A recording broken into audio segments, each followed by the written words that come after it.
sera. This presentation will be in English. I'm very happy to welcome Miguel Marías.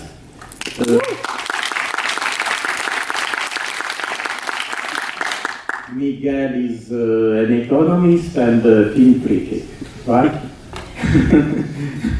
And he was also in the past director of Filmoteca Española, and he has written several books about Leo McCarey, Raul Ruiz, Max Ophuls, Manuel Murotti, a great Spanish director. Perhaps we have to do a Murotti retrospective. Yes.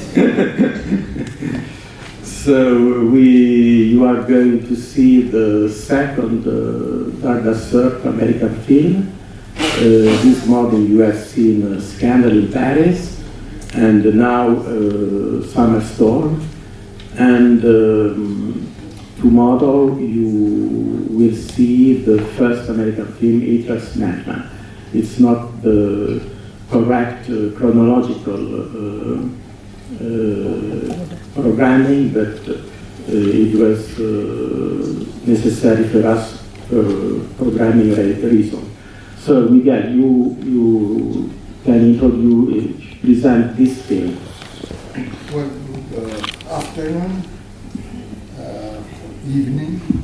Microfono. Morning. No, va bene. You will, yes. Now it sounds. I'm always criticized for speaking too low. Well, these books I have written mostly are about people who did melodramas. That means that I like very much melodrama. I think that the main genre of silent cinema was the melodrama. It was the source, the source of most of the films made during the silent period. And therefore, after the coming of sound, a great part continued that way, and continued that way in many countries, especially in some countries. Much more, for example, in Italy than in Spain, and much more in the United States than in Germany, and probably much more in Japan than in China. Although in China they did a lot of melodramas also in the silent period and the early sound period. Douglas Sirk had already made melodramas in Germany and other European countries. He passed away when living in Germany. And he arrived to the United States and was really lucky, because some other of these Germans who fled from Hitler and went to the United States were considered as what was termed possibly hostile aliens, and had more difficulties. I always think about Max Ophuls, which went to America in 1940, passed the entire war in the United States, and finally succeeded in making 4 magnificent films between 1947 and 1949. That's it, when he could have returned to Europe, because the war had been ended and the Hitler regime had also ended. Sirk had better luck, and in 1942 was making a film against Hitler, and then he met someone he had admired as an actor, George Santos, which, by the way, was always one of my favorite actors, and who had curiously been born in St. Petersburg and spoke Russian and had lived for some time in Russia. So it was a very good choice, because also he fits wonderfully the character of the judge provincial judge in the period before the Soviet Revolution, as described in the first and only novel by Anton Chekhov. He had the luck of being produced by some German emigres, the Nebenzal, which were after the production of some films by another German in Greece, especially in the 40s, sometimes at the beginning of the 50s also. And he was lucky to start his American career with a film which was not clearly a melodrama. As you probably know, the melodrama was a genre usually badly reputed and despised by the critical establishment. So, if you got to be labeled as a maker of melodramas, it's not a very good reputation. Sirk had the fortune of doing several serious, almost prestige movies with subjects or works European. Scandal in Paris, which is for me one of his best movies ever, has a quite European subject. This one is based on Chekhov, so he had a serious reputation. It was sometime before he changed his story in the American cinema, signing a contract, a long-term contract with Universal from 1950 to 1958. Probably he was very happy doing these independent productions in the 40s. But now I wonder if he had continued to do only that kind of movies, probably we would not be dedicating a retrospective to Douglas Sirk.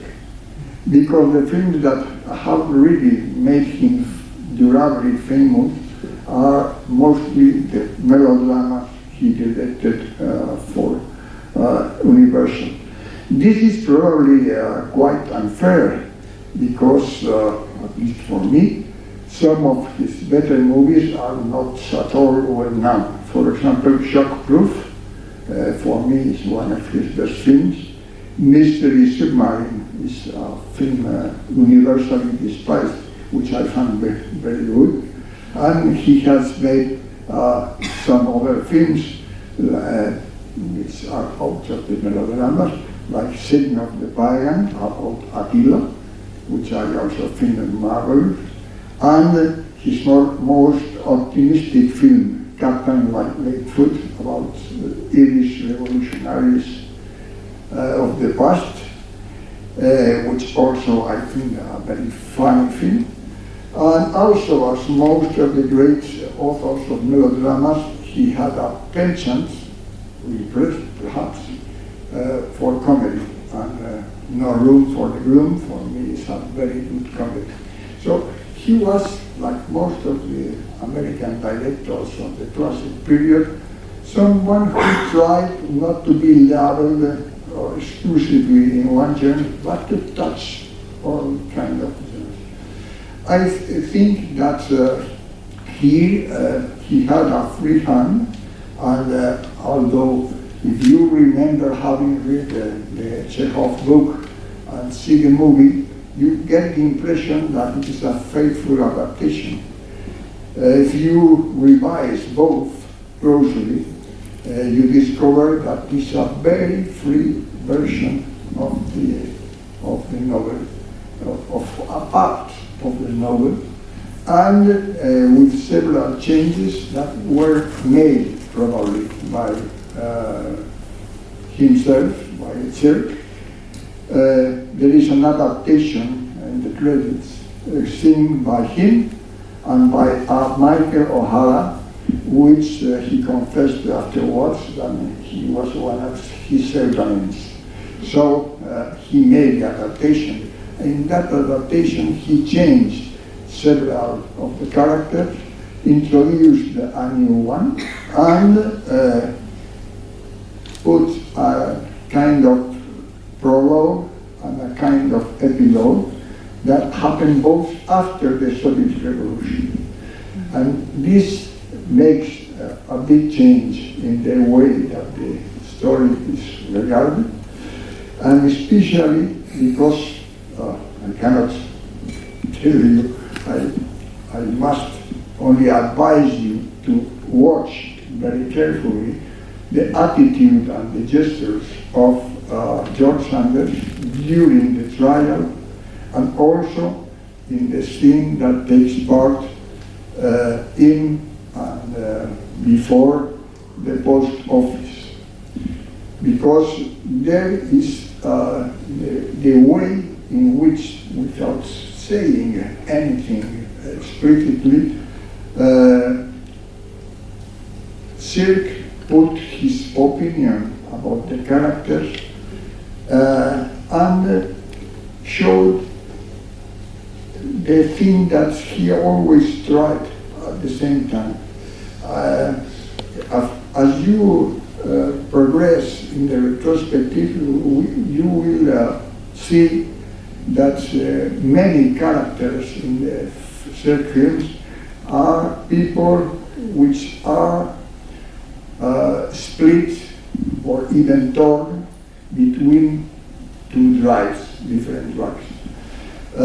Many of his films are also split because on one hand he tries to make a melodrama, he tries to have the audience feeling with emotion, and on the other hand he always tries to have a certain distance and a certain stylization that shows the real character of his fiction characters, and this kind of critical eye at the same time, sometimes with a lot of compassion. So he regards these characters in a way that is shown either by the intricacies of the plot, or in most cases by way of his composition of the image. And also, one thing that is always important in Sirk are the mirrors or any surface that can reflect things. And this kind of little distortion is also a way of commenting on the characters in a not obvious way. I hope you enjoy this retrospective, because I feel that Douglas Sirk continues to be an undervalued director, precisely because he did a lot of melodramas. And melodramas have not have a good fashion since a long time ago. I hope you enjoy this one, and enjoy particularly such actors as George Sanders and Edward Everett Horton, and also Linda Darner. And now that I mentioned Linda Darner, which is a character completely changed, even physically, from the character corresponding in the novel by Chekhov, makes for an interesting comparison that I suggest anyone who can have a DVD or something like that. Watch this movie and then watch Otto Preminger's Fallen Angel, which was made the next year. I think there are very extremely interesting parallels between both. Molte grazie.